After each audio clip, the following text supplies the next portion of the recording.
Welcome to VetterView. My name is Cesar Rubio, and I created this podcast to show some raw experiences and challenges service members face during service and transition to the civilian world. I'd not only like for us to be able to share our experiences, but offer advice to others who could be facing similar challenges and give people a different perspective and understanding to the challenges we face. This is VetterView episode 6. Our guest is Abigail Scott, right? That's me. That's you. She's on the other side of the world, and we finally got this working. Third time. She's active duty still, so she had to get permission. And shout out to your sergeant major that they gave you permission to come on here. That's awesome. If you want to introduce yourself quickly and what branch you're in and how long you've been in for. All right, cool. I'm Abigail Scott. I'm a sergeant in the United States Marine Corps. I joined in January 2015, so in January I'll hit 6 years. Nice. I'm originally a tactical air defense controller, which nobody knows what that is. I don't either. I was shocked that I was going to be an air defense controller because I signed up thinking I was air traffic controller. That's like what I always wanted to do. Right. Similar, but not the same. And now I'm serving as a Marine security guard. Okay. Wow. You said MSG security guard? Yeah.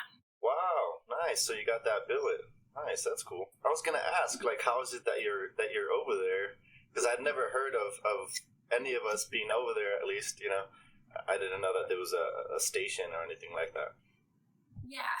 There's actually 2 in Kazakhstan. I'm at the consulate. Wow. I re-enlisted to become MSG. Okay. So you're going to hit your 5 years soon, you said? 6. 6? Holy shit. Well, congratulations. Not a lot of us make it past the 4 years. I didn't think I was gonna. Yeah, it's a difficult decision, but sometimes it's better to do 8 and then kind of feel it out and really, really see what you want to do or not. So you joined the Marine Corps in 2015, you said? Yeah. Did you join for any specific reasons, or was it just the fact that you already thought about joining the Marine Corps when you were younger? So I'm a Marine Corps brat. My dad was a Marine for 24 years. He passed away when I was 8, and then I started moving with my sister, who's much older. She married a Marine, and I lived with them. I got to go to Hawaii when I was 10. I got to live in Oceanside for high school, and it was awesome. So I grew up in that kind of Marine Corps family. Yeah. Right. Only my parents, it was just my siblings. So I grew up with Marines as siblings always. And I was like, it's just like home to me. Right. You already feel comfortable with that sort of tempo, and it's just, shit, that's awesome that you grew up with that. And a lot of people don't. Some people just join to get out of certain circumstances or because there's not a lot going on where they're from. That was my case. There's not a lot from my area, and this is just what I decided to do. Well, that's cool. What was your first unit? Where were you first stationed at? I spent my entire career before this in the desert. So school in Tornado Palms, and then I was at Max 1. Max 1 in Yuma, Arizona, for 4.5 years. Wow. Yeah, I was in Tornado Palms my whole 4 years as well. It's a beautiful place. Like I tell everybody, it's a great vacationing spot. The weather is just amazing. I like to spread the word about that touristy place for sure. So Tornado Palms, I'm sorry that you had to had to be there as well. How would you? School. Yeah, is that where you were at? Comm school? It's a tiny little extension of it in the corner. They took us away, but I was over there. Yeah, I heard a lot of the comm students get messed with by Fleet Marines, and just because you guys are, you kind of stick out compared to everybody else that's there, big time. Definitely. Yeah. So, how would you say your experience was initially when you first joined? Yeah. Well, okay, so my first experience when I got to the fleet, Well, they had already looked me up on Facebook and knew exactly who I was. They knew, like, more about me than I know about me, pretty much. Wow. There was an instance, there's actually a dude who called dibs on me. So, like, the second I checked in, I had people all up over me. Really? So, that was my first experience, like, the day I got there. Just getting into your first unit, people already knew a lot of shit about you that you didn't even... Yeah, they're finding out things about you that you didn't know, right? That's insane. And that was in Yuma, right? Your first duty station? Yeah. Fuck. The other chick that I interviewed, Rebecca, she told me it took 3 months of her being in the fleet. She was in the fleet for 3 months, and a staff sergeant, started, just sexually harassing her, nonstop texting her, giving her different sort of treatment, like putting her on boards when she knew she wasn't ready for it. It was, it was like obvious, better treatment than anybody else would, especially coming into the fleet. So you said it was almost immediately for you, huh? Yeah.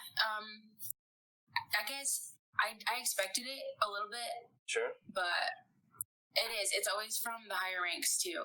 And you wouldn't think that, but it's usually like sergeants, corporals, and I was a private.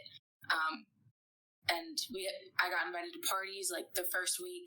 Jeez. And half of them are married, and they're still trying to talk to you, texting you.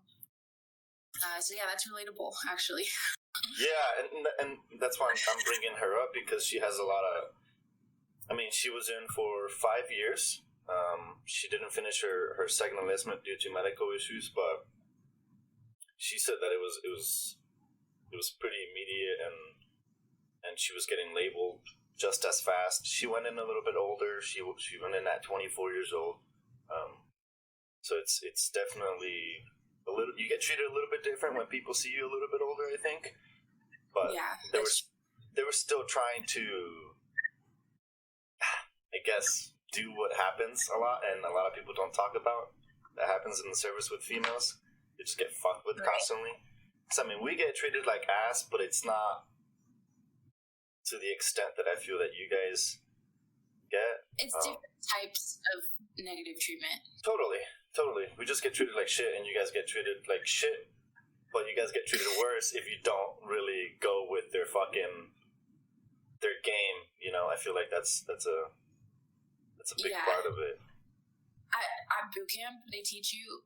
They don't teach you. They say that you're either going to be one of three things. You're going to be a bitch, a slut, or a lesbian. So, wow. Did they really tell you guys that? No shit. It's something that I've heard at boot camp, and yeah. Wow. So you pretty much go into it with the expectations of how you're either going to have to be the junior Marine who has an attitude problem, or you're going to be the female who sleeps around, or you're a lesbian and nobody fucks with you. Jeez. That's kind of fucking shitty to hear. Did you hear any like horror stories before you joined, since you were such a Marine Corps brat? I never heard horror stories from anyone I knew. Wow. Yeah. I mean, okay, so also my brother in-law, the one who's a Marine, he was a part of my recruiting process because he was on recruiting when I joined. Okay. So there was a time that we sat down and had a conversation. He told me that some things may happen. Basically, was what he said is that he knows Marines who go through things, and that something like that might happen to me. And I was just like, that's not gonna happen. Like, come on now. Yeah, not me. Yeah. Never let some shit happen to me. Right, not me. It's not gonna happen to me. So I think he knew. He's done 20 years. He knows what goes on. He definitely knows. But yeah. I guess it's hard to expect that would happen to someone that you know. Yeah, I think you just don't think about it happening to maybe the closest people to you, or even just yourself. Like, when I got out of the service, I was like, no, I'm never gonna feel depressed, or I'm never gonna feel any type of way. I'm not, like, that's only for weak-minded individuals. I'm good. sure enough, fucking hit me like a goddamn train. I never thought it would. And you know, it hit fucking hard.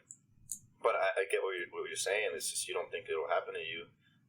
So after you were getting obviously fucked with immediately, did anybody notice, like any of your well, obviously the supervisors were probably the ones who were kind of doing it, which is shitty.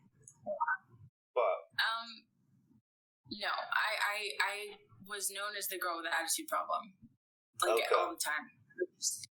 Just because you were in my own trying to protect myself, right? Kinda. Right. Well, I mean, you're not entertaining the idea of you know. Yeah, and then I feel like you have something to prove, you know. Right. So, that's kind of just how I spent my junior year. Was just like trying to be the best that I could at my job to take away from anything else that anyone would be saying about me or whatever.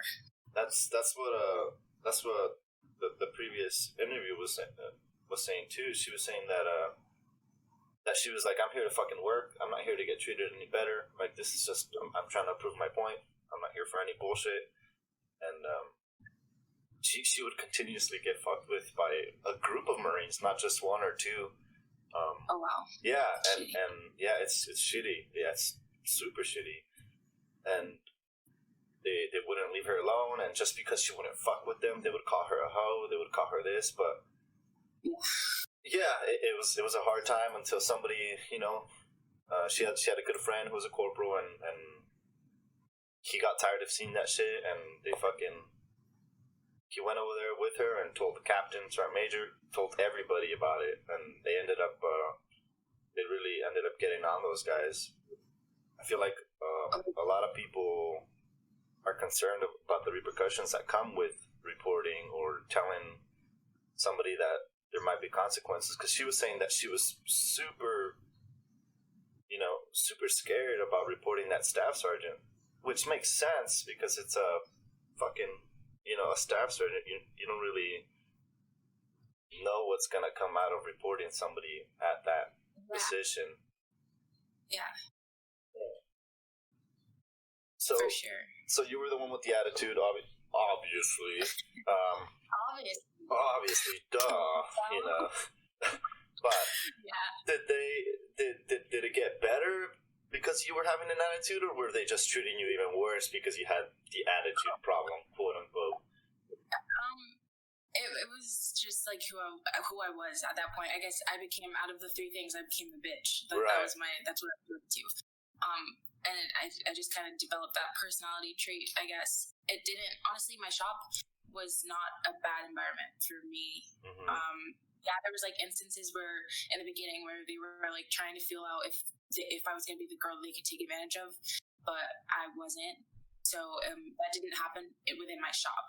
Right. Some other things didn't happen to me, but I don't know, we can talk on that whenever it comes up. But yeah, in my immediate work area, I had a really good group of people, like, and I'm happy about that. That's awesome. That's good because some people don't have that even in their initial unit. They still get fucked with immediately, and I'm sure there's several fucking stories out there that we obviously don't hear about, because she was even saying that she has friends and people who still don't even like to talk about what went on when they were in the service, because it's just such a traumatizing event where they don't feel comfortable. I mean, fuck, who wants to talk about any sort of deal like that? I just don't think it's easy.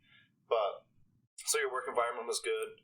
Fortunately, obviously you had to show that you weren't somebody to kind of fuck with, and you were just there to do your job and do it right. When would you say it started getting real bad, or you said it was outside of that environment? Yes. So 2016, I was still private. I was hanging out on it was a weekend with a friend, underage drinking, and the usual. There's a sergeant. I'm a private who lives 2 barrack stores down from me, and he's like been blowing me up all week about come out, like come do this, do that, whatever. I had a fake ID, so I would go out sometimes And so we're all drinking. My friend's there. And then it's just us two. He comes over to my room because my door's bolted, and he's like, fine, if you don't want to go out, then we'll just drink. We all stayed up like all night, chilling. We were all on different areas of the room. Right. Like no flirting, no interactions or anything. Not that it matters. But Right. It rolls around to like 4 a.m. and my friend passes out on the other bed. And I'm like, yeah, it's late, dude. Like, you gotta go. Right. He's like, all right, whatever. So I lay down, go to sleep. He leaves, but he leaves the door deadbolted. So the next morning, I wake up to him touching me in my sleep. Like, I thought he was gone. I woke up and he was sexually assaulting me. Wow. So I like kick him out, and then I'm sitting in my bed like, what the fuck happened? And I text my UVA. What's UVA? Immediately. My UVA, my Uniform Victim Advocate. Okay. Okay. Yeah. So I texted her immediately because I was like, what the fuck? Like, I don't know what just happened to me. But then my friend wakes up and bolts out the door. And I'm like, what the fuck is going on? I thought maybe she saw what happened, like what saw what just happened to me. Mm-hmm. So she comes back, gets in my bed, and she tells me that last night he raped her. And, yeah. So I'd already reported my case, and then like I'm like, what the fuck? So I texted the UV and I was like, something worse happened. It happened to my friend too. So most people don't report, but I reported immediately, and it honestly saved our ass. Wow. We took it to the reporting process. It takes a long time. It was like the most painful thing I've ever done in my life. It took over a year and a half to get to court. So while I had in restriction orders. What are they called? Like when you can't, restraining orders. Restraining order, ma'am. Yeah, restraining orders. Up against him, but I had to work in the same unit as him, and he lived in my barracks. They still kept him in the bed, and they still kept him there. They still didn't. They didn't even like. Innocent until proven guilty. So. I mean, to an extent, right? Yeah. So the process, it takes a long time, and when people say they don't want to report, like, these are the reasons. I had to eat at the chow hall, and like if he was walking in, we'd have to make it so that one of us would have to stay further away. And when you report something like that and people hear but nothing comes of it, they start to think that you're lying. I was gonna ask you about that. Like, was there any sort of different treatment that you noticed when you reported that shit? Yeah, my unit did a really good job of keeping it at the levels it needed to be. Mm-hmm. But friend groups talk. Of course. So, like groups of his friends that would not address that I was alive anymore. And it was like their shop basically against our shop. Like, we just didn't fuck with each other. Wow. But, so finally, a year and a half later, in 2017, we went to court. And he ended up going to prison, to the brig, for 3 years. Good. So 3 years? Fuck. Yeah. Yeah, 3 years for 2 counts of sexual assault.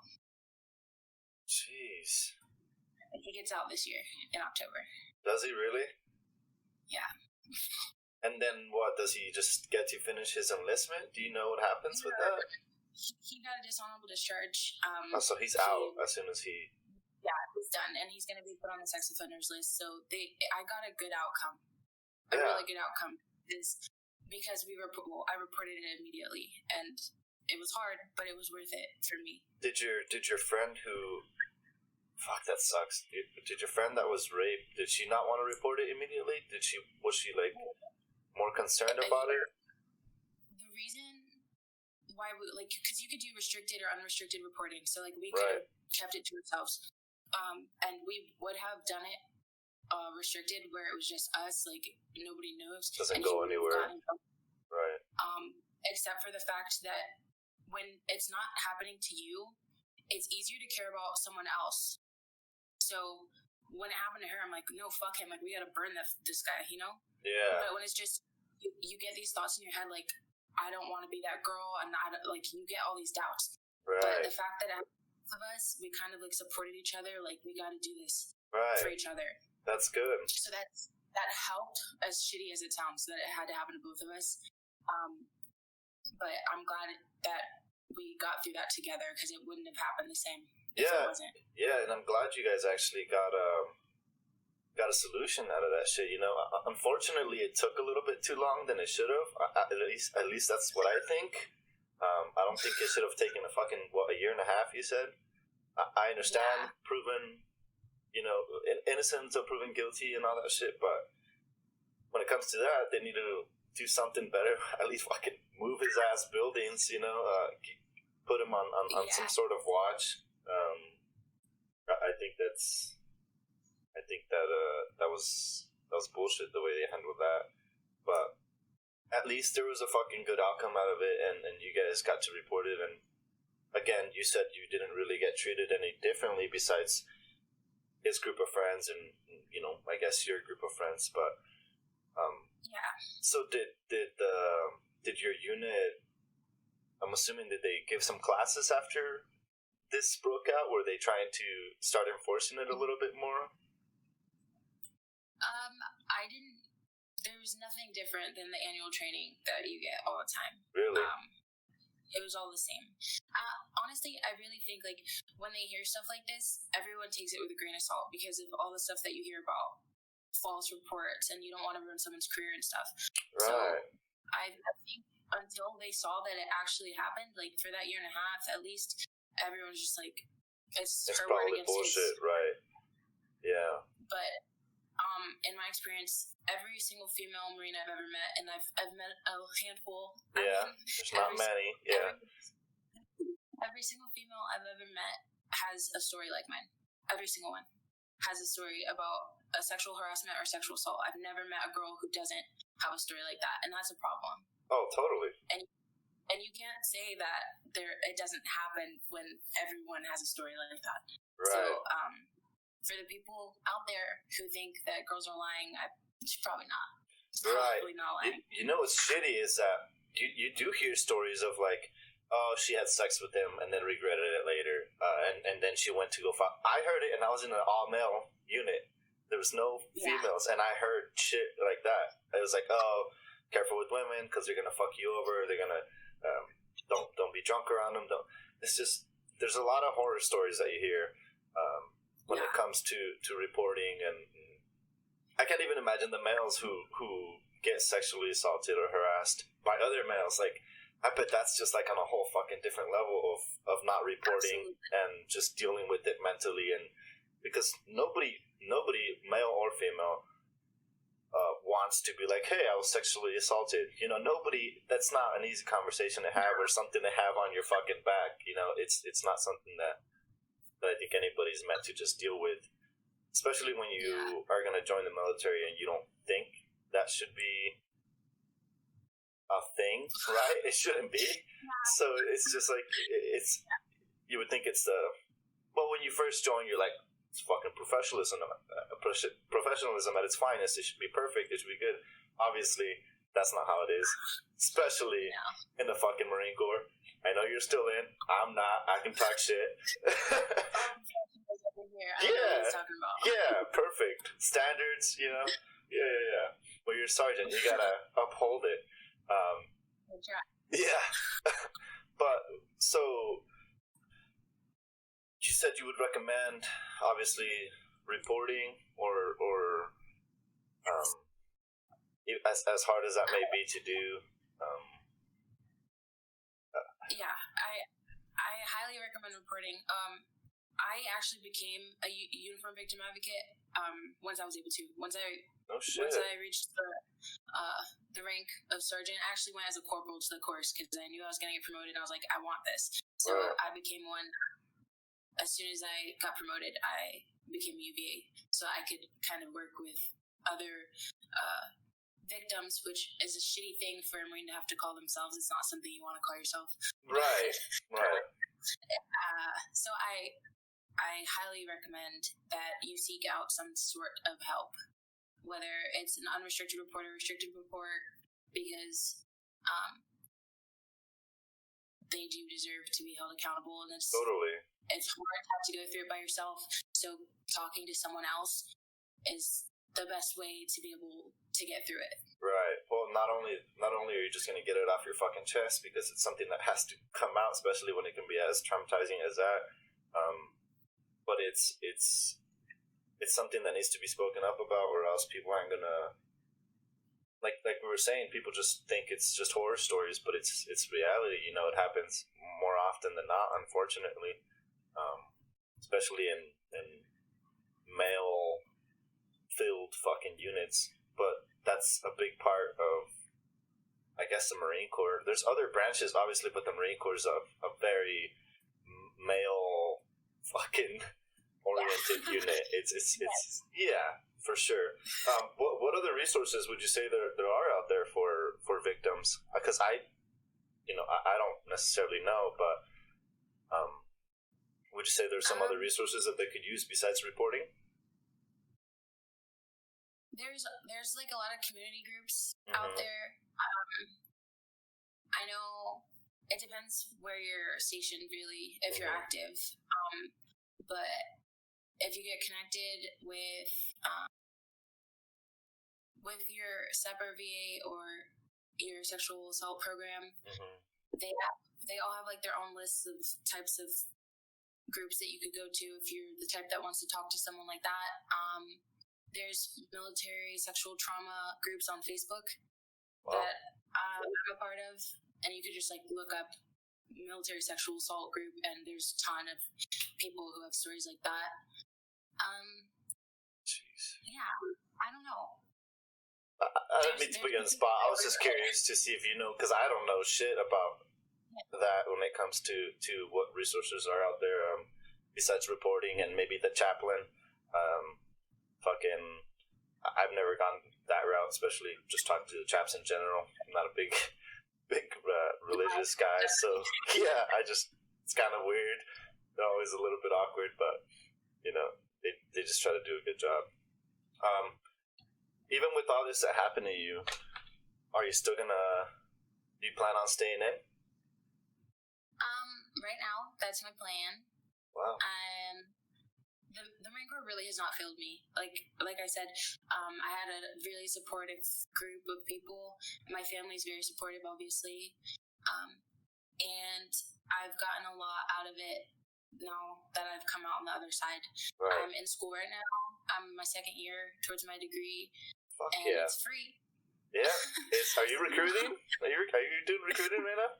Yeah, it is. It is. The Marine Corps, it can totally take care of you. You know, it totally can. It just depends, you know, how it goes for you, and if you want to deal with some certain amount of bullshit, but there's bullshit everywhere, obviously. Right. I'm honestly terrified to get out. I don't know how you did it. I'm terrified. I don't know how I did it now. Yeah.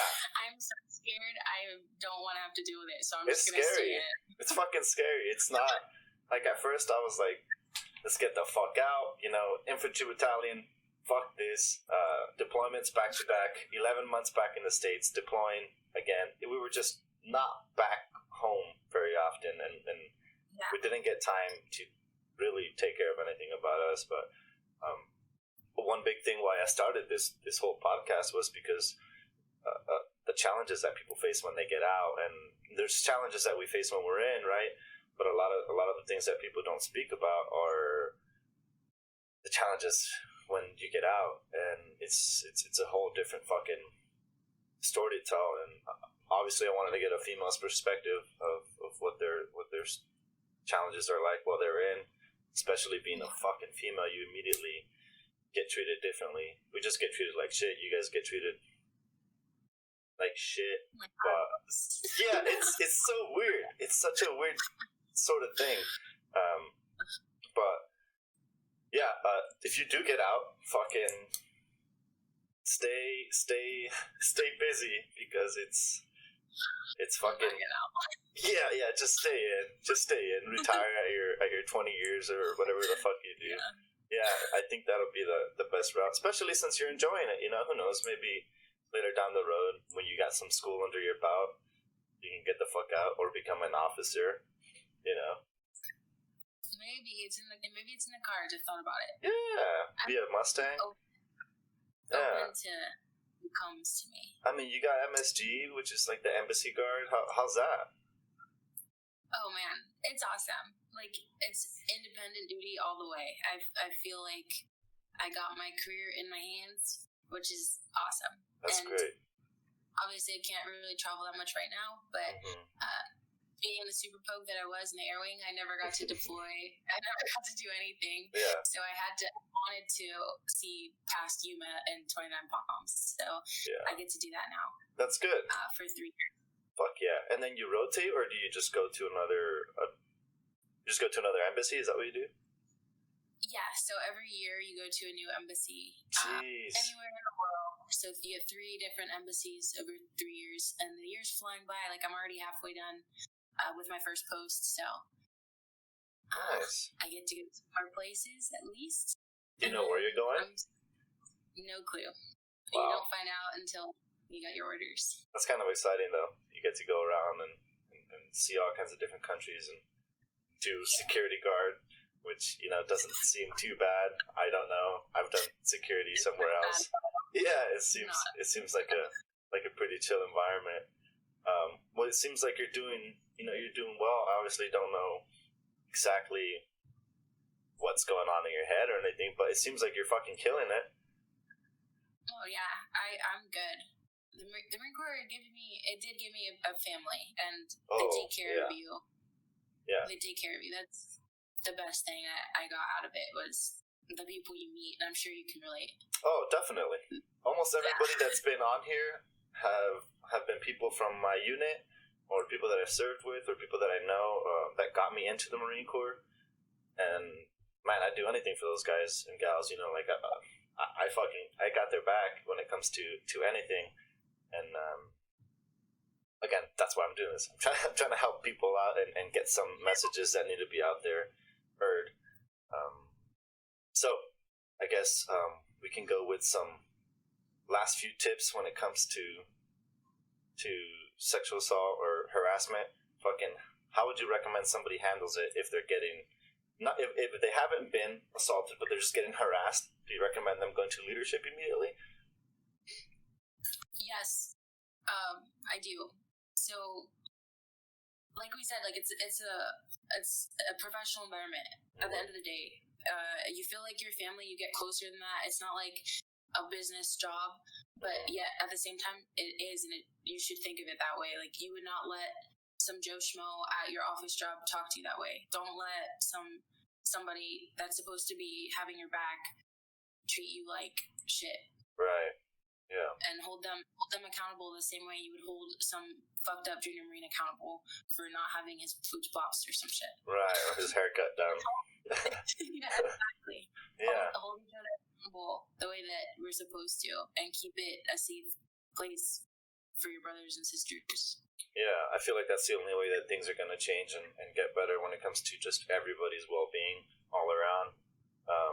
So as difficult as it may be, or you may think that you're going to get treated differently when it comes to reporting, I think that's the best way to go about it. And even if you do start getting treated differently when it comes to that, I think you could even report that. Yeah, you can. Yeah. You can. Yeah, because that's bullshit. Yeah, and I think the most important part would be for people who it's not happening to, that when you do hear it come up, is just to support them.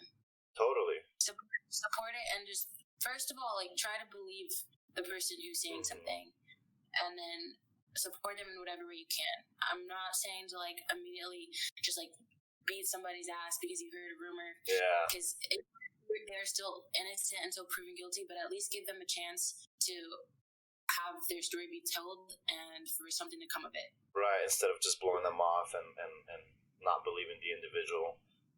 Or just be there. Yeah, that makes sense. That on its own is already something that can help somebody even open up a little bit more. I'm glad fucking Lay. How do you know Lay? Long history of friendship. I met him when I was in freshman year. Really? I might have been in middle school. I was little. Yeah, before the Marine Corps. Yeah. She was actually dating my ex-best friend. We're not friends anymore, but they were dating. And we ended up, he was in Twin End Palms at comm school when I was there. Oh, no shit. So I was like, yeah. That's hey, funny. I know you. Dating my friend.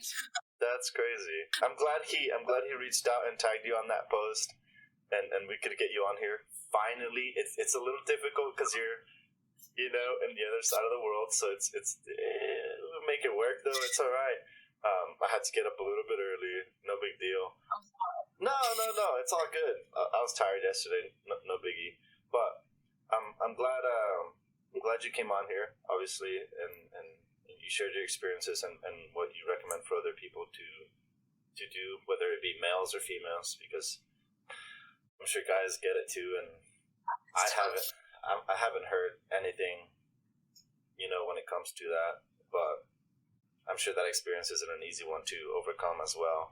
I'm glad you're doing well. I'm glad you didn't let this shit phase you, and you just fucking keep going and keep killing it. It seems like you're doing well. You fucking got MSG going. You're seeing the world. You're not poking it up as much, Oh, yeah.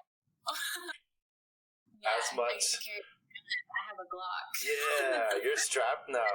Yeah, look at you. Well, that's again, I'm glad that you spoke up and shit got handled, and there wasn't any other sort of consequences that came towards you, and I'm glad the Marine Corps didn't fail you like it does fail some individuals for sure, just like any system. But I guess if for any other women or men who see this, speak up. You're not alone. There's obviously a lot of people out here. That's why we want to get this message out there when it comes to just any sort of assault, actually, or harassment, whether it be sexual or not. I know it may not be easy. It might affect your pride or whatever the fuck it may be, but these things need to be brought up so things can change and get better within our branch for our fellow brothers and sisters. But thanks again for being on here, Abigail. I appreciate it. Thank you to your Sergeant Major, seriously. Because, obviously I didn't want you to get in trouble or anything like that for talking. No issue. That's good. I think we Fuck yeah, I think we did good. We didn't trash the Marine Corps. You're good. You get busted down tomorrow, let me know. No, I'm joking. But thank you for being on here. I hope you guys all enjoyed and got something out of this and her stories. And if you want to reach out, feel free. I'll listen. I'm sure she wouldn't mind giving you guys. Yeah. She's a UVA, so she can fucking give you guys some tips and advice on how to deal with it. Make sure it's early in the day if you're in the States, or late in the evening, because it'll be her morning. Something like that. Yeah. But anyways, thank you again. I appreciate you being on here. I know sharing this shit isn't easy. And I wish you the best of luck in your Marine Corps career. 20-year lifer. Yeah. Maybe. We'll see how this goes, right? It's been a pleasure. Thank you. And for anyone, you can still report if you're not in the Marine Corps. Just because you got out doesn't mean that your story doesn't count. So, wow, look at that. If you're a vet, you still have a chance to tell your story. Wow. Just Look at that. I didn't know that. I should have asked. Whoops. Well, yeah. Now you know. Fucking report it even if you're out. And I know it's not easy to speak about. Like Rebecca, my friend, said that even after you get out, it's still not the easiest thing to bring up. Nobody wants to talk about shit like that. Obviously, it's not something prideful or anything positive that happened in your life. But yeah, speak up, people. Shit's not gonna change on its own. We gotta do it. That's the only way that it'll happen. Thank you for being on here again. I appreciate it. Thank you for voicing your story and your experience. And if you guys did like this, obviously press the like button, share it so other people can see it. And other people who have experienced these things can get this message, and hopefully they can speak up and shit starts going differently. So, again, thank you. Peace out, everybody. Hasta luego. Adios. Arrivederci. Peace.